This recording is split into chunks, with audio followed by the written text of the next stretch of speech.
You're listening to the TJ Moore Podcast. Today's guest is Sharon Jakubecy. She's a keynote speaker, executive presence and speaking trainer, and the host of Mic Drop Club LA.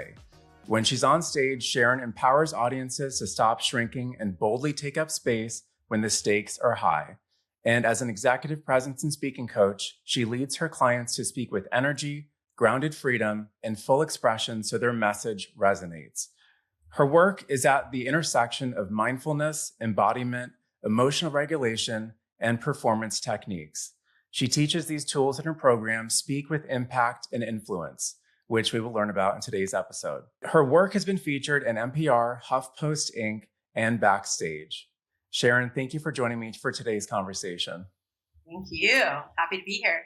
We'll start by going over some of your tips that people can apply right away, and then I'll ask more about your surfing experiences in Costa Rica, and we'll even get into some of the life lessons that you've gotten from salsa dancing later on. So if listeners could ask you one question today, I believe it would be this: why are people so afraid of public speaking? Yeah, we are spending so much time on our phones and doing this on our phones that we are not used to being open and being seen and being heard really in a very public way.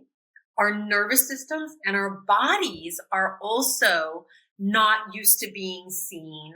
And so when that moment comes up and you have a moment where all eyes are on you, most likely your body is trying to protect you. And it's going to make you get defensive and small. And that defensiveness literally makes it hard to breathe. And you've written that confidence is a nervous system state, not a personality trait.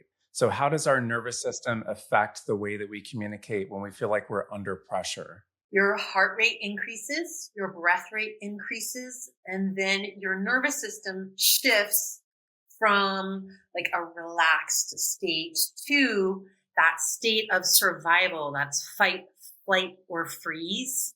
And in the training that I offer, I help people regulate their nervous systems so they can start to be aware of how their body reacts to being seen and being heard, like that defensive state, the shoulders coming up and then choking yourself with your own tension. It's learning how to slow your breath rate, learning how to ground in your own body and opening up your body so you take up space. That isn't something that comes natural. It is a training. And I know that you've also been a dancer and a performer before you started doing all this training. Sometimes people are so focused on just the mindset and they don't know about all these other factors that are making them feel that nervous. So why is it that just focusing on mindset changes can sometimes fail when we're focusing on getting better at our own confidence? Because your body is reacting to the stress of the situation. And then your body is influencing your mind. So you can have the greatest mindset, but then when your body clamps down to try to make you safe, that mindset goes out the window. So I actually like to talk about a body set instead of a mindset. And when you can take some time to regulate your breathing, to slow your breathing, that helps to reframe the situation and open your body up so you have that more regulated emotional state and a more regulated body state, a physical state of confidence. And one of the goals of your work is to get people to feel more grounded and present in the moment. So how does your experience with meditation and breath work help with emotional regulation? It was actually a crisis that got me to meditation. And I literally was walking on the street and saw a flyer on the ground that said, 8 steps to happiness taught by a Buddhist nun. And I saw that flyer and I was like, I want to be happy. So breathing and meditation were a way to really ground myself. So I give these skills to my clients that when they're aware, when their breathing is up here in the chest, and that they can slow it down and bring it back into an awareness of like the air moving in and out of their body, they get out of that out of control thought process and down into like a calm, grounded space from where they can, really problem solve and figure out what they want to do next. What are some of the body language and posture practical ways that people can use to improve their speaking abilities? Sitting too much is destroying everybody's body language. The amount of neck pain and shoulder pain that I see is astronomical. And then the amount of anxiety that comes with sitting too much. I like to give some really like almost like fun tools to change. Just a big yawn and stretch where you get your arms overhead and you open your mouth wide with a big, I say yawn loud and proud with a big like, that. Like a lion almost. Definitely. Yeah. Like a lion. When you yawn loud and proud, there are so many beneficial things happening. You're getting old, stale air out of your body. You're opening up your body language. So your chest is opening. You're opening your abdominal wall. You're letting your diaphragm move. You're releasing your mouth, your lips, your tongue, your jaw, which when you're here all day, your throat will get caught up in your voice will get caught up in your throat. So that yawn and stretch opens everything up. Your shoulders being able to slowly soften down your back. That shift in your body will change your breathing. It'll change your voice. You'll already look more confident. I've seen a lot of interviews with body language experts. They might work with negotiators or people that do interrogation. That's more like the extreme side with spies and the CIA. But in our day-to-day lives, what are some of the ways that body language actually communicates more than the words that we're saying? So I am a certified Alexander Technique teacher, and I've been an Alexander Technique teacher for 23 years now. If your body language isn't on board with your words, doesn't matter what you're saying. So that openness, that emotional regulation changes your body language, and it also impacts your vocal tone. Our communication is only 10% reliant upon our words. 90% of our communication is nonverbal. So that is your posture, your tone of voice, your eye contact, what you're doing with your hands. So being able to recognize your own habits, your own patterns of your body language. And if you're sitting all day long, it tends to be that like more protective, more closed off slouch. So giving yourself the opportunity to sit back into your chair, to let your shoulders release, that openness already is going to change your body language. And I know that you've also trained a lot of actors and you've worked with companies, big companies, also people on Dancing with the Stars. I mean, you've helped so many people in different ways with this topic, especially about body language, because it is sort of the subconscious level that until people become trained in that, they may not even know what their mannerisms are, what their habits are. And this is also linked to the feeling of stage fright. So I want to ask you about that. How did you overcome some of your own anxiety about speaking on stage? One of my first speaking opportunities was at a corporation. And my work has really been with performers and actors. So you get me with a group of performers and like, I am having a ball, having a blast. I understand them, they understand me, but going into a corporate situation was, definitely brought up like the butterflies and like, are they going to take me seriously? But I just practiced the same tools I give, lawyers, the same tools I give performers and actors and directors, grounding in my body, warming up just like an athlete, having a very physical warm up helps my body process any adrenaline. It gets me grounded in my legs, grounded in my body. So I'm not up here, like when I'm having all that self-doubt being in front of the corporate audience. And then I can just bring the same openness and confidence to a completely different industry. Yeah, they might not be on stage or performing with a lot of bright lights or a big audience, but they are in a lot of meetings, whether they're in person or virtual, or they might be in customer service, they might be in retail or in a boardroom. So it really doesn't matter what kind of job someone's doing. You've also done work with the opera as well in LA, right?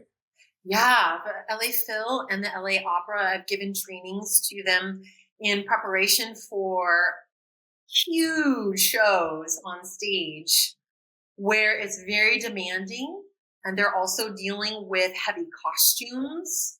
I've developed the EMBODY approach for the inner critic, for performance anxiety. So EMBODY stands for emotional regulation, move through it, breathe low and slow. Openness is the priority. Do less and yes to the moment. So this EMBODY approach gives you something else to focus on that isn't what the inner critic is telling you. So literally emotional regulation, like, oh, I need to slow down, let breath out, come back into my physical presence. And then the inner critic has to get quieter and quieter and quieter. When you breathe low and slow, that is happening. What the inner critic is saying to you isn't actually happening. It's not real. I love that acronym. You've really put a lot of thought into creating that acronym. That is incredible. So people know about fight or flight, sort of that feeling. We're aware of that. But there's also a third one, which is freeze. Mm-hmm. Sometimes people feel like frozen before they give a presentation or have a difficult conversation. It can even be with a family member. It doesn't have to be only professional settings. So what advice would you give to overcome that feeling of being frozen? First is recognition, the awareness, and putting a label to it. Like, oh, I'm in freeze. Oh, this is my body's response to perceived danger. When you have the awareness, that gives you a more conscientious approach to responding to it. And in freeze, literally your body is tightening up. So some sort of movement, going for a walk. I'm a dancer. I love putting on music and dancing. And then even movement in your chair. If you're seated, like I am not someone, you may have, if you watch this video, you can see like I'm almost like dancing in my chair. You can like stretch in your chair. You can do the yawn and the stretch. You can move your head and neck, move your shoulders. So when you notice and have that conscious recognition that you're freezing, move. That's so good. I've worked with a lot of actors that are in commercials, so they're only there for one day. They're usually going from sitting and waiting in their dressing room or in their trailer, and then you're getting called to set and you have to go and you have to do all your on camera. So there can be quite a disconnect between waiting for hours with actors, especially, or even if it's a meeting. I warmed up before we started this podcast interview. I was doing plank, I was doing lunges, I was humming. So definitely, like I said earlier, a physical warm up like you're an athlete. And even if it's a small space, moving while you're waiting. So you're not sitting there on your phone slouching over your phone. So speaking of all this movement, I have to ask you about some of your experiences in Costa Rica. You Mm-hmm. said when you were 49, you learned to surf. And so what are some of the life lessons that you gained from learning that new skill? My marriage had ended and I literally was like in my mom's office crying, bawling, like no more marriage, no more house, no more dog. And then it shifted. I was like, oh, no more marriage, no more house, no more dog. Like I have freedom. And I booked a trip to Costa Rica because it's something I've always wanted to do. I joined a retreat, and in surfing, like, especially when I get like tossed from the board and I'm in the washing machine of the waves. The waves are big.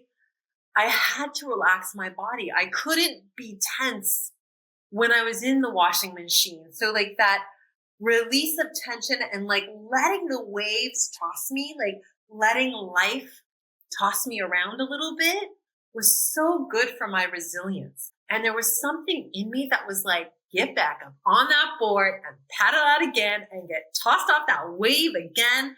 So there was like that surrender to the waves that is so important for life. We have to get back on our surfboard. We have to paddle back out. And then the importance of breathing. Like when you're underwater, you have to hold your breath. But when you go to speak, it almost feels like the same danger. So learning how to regulate your own breathing and to give yourself space for breathing helps you manage the perceived danger of speaking as well. And then you've also been really passionate about salsa dancing. Mm-hmm. You've connected this idea with salsa dancing and the body with movement, rhythm, and also the idea of feminine power in leadership.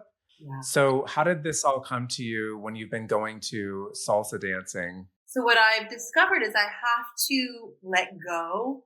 And at the same time I let go, I have to take up space. I have to let my body be fuller so that I can listen to my body. And I listen to like every cell of my body when I'm salsa dancing so that I can feel just the slightest like change in the contact with my hand, or maybe the lead might have his hand on my shoulder blade and then like, oh, I'm moving this way. And that feminine power isn't control. It's not like muscling. It's a responsiveness with your entire body that is thrilling. Well, my experience is like I have a deeper understanding of what the situation is telling me. Actually, off camera, you told me the best dancers come at like 10 p.m. Is that right? Yeah. The best dancers go out late at night to go dancing. So they get dinner, they catch up with friends, then they're like, okay, we're going to let our stomach settle, and then they're ready to go, right? I also told you that I have been to flamenco dancing in Spain, and that's very different. That's more staccato. That's more like almost like angular, but salsa dancing is more of a fluid, and there's a partner and you have to trust each other. The music is like uplifting.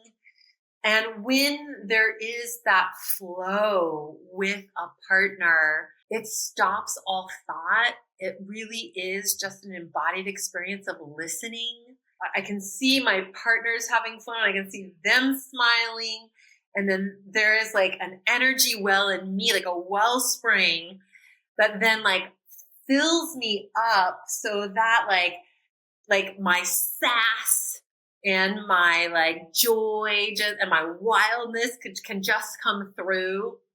And I think it's like a peak experience. I highly recommend it. It's really difficult in the beginning though. You will not have that peak experience in the beginning if you try salsa dancing. I've been dancing for over 20 years, but that peak experience of like no thought, complete like listening experience in the body and like enjoyment, pure joy. It's the best. Now you also host a group called Mic Drop Club LA, and they have chapters in different cities. So it's a whole organization and a community. And what's been the most rewarding part about watching women step more into their confidence with speaking? It is so exciting. So when we have our in-person meetings for Mic Drop Club LA, every time I see a woman like step in front of the group, there is like a deeper connection to her message. There's less questioning of herself, and her message becomes more and more embodied. That is so exciting for me to watch. I get to practice as well. So I'm watching them, they're watching me, and we're all influencing each other. So when women support women, there's an expansiveness and growth that is exponential. That can't happen when you're just trying to work on speaking by yourself.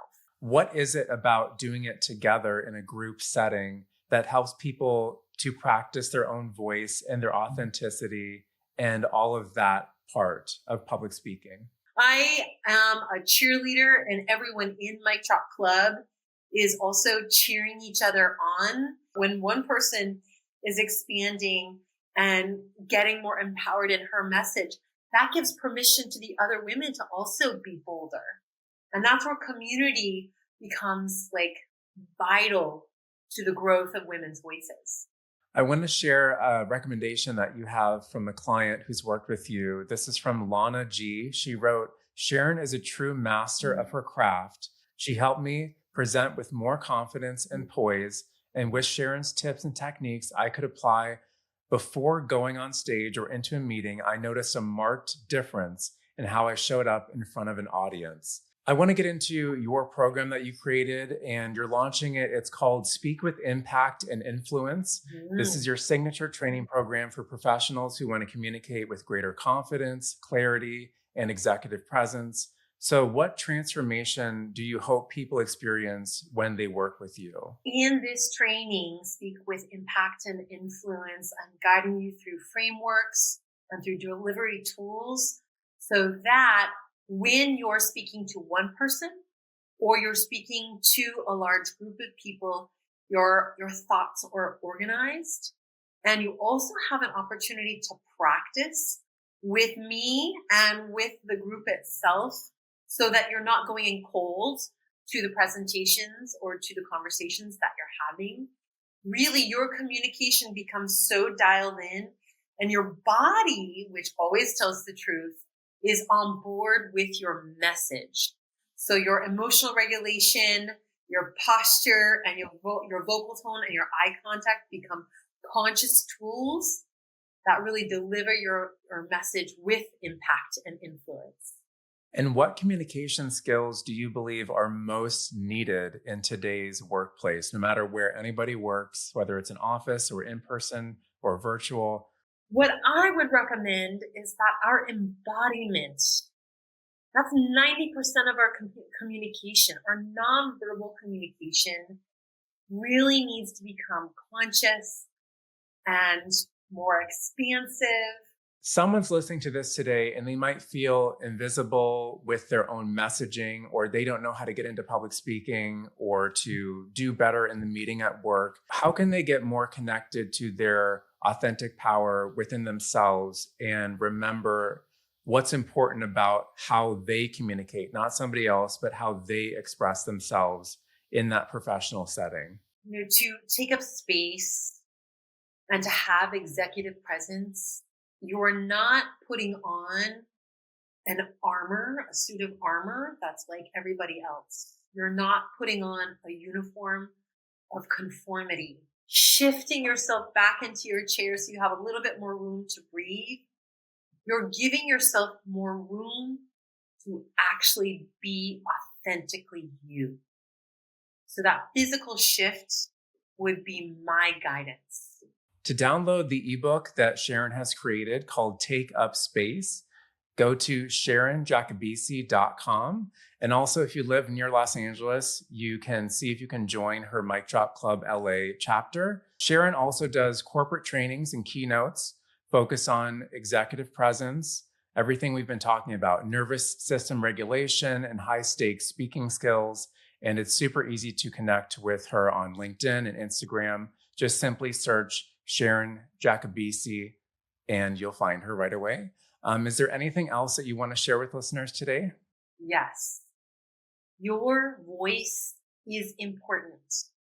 Your message is important. I'm sure you have ideas that the world needs.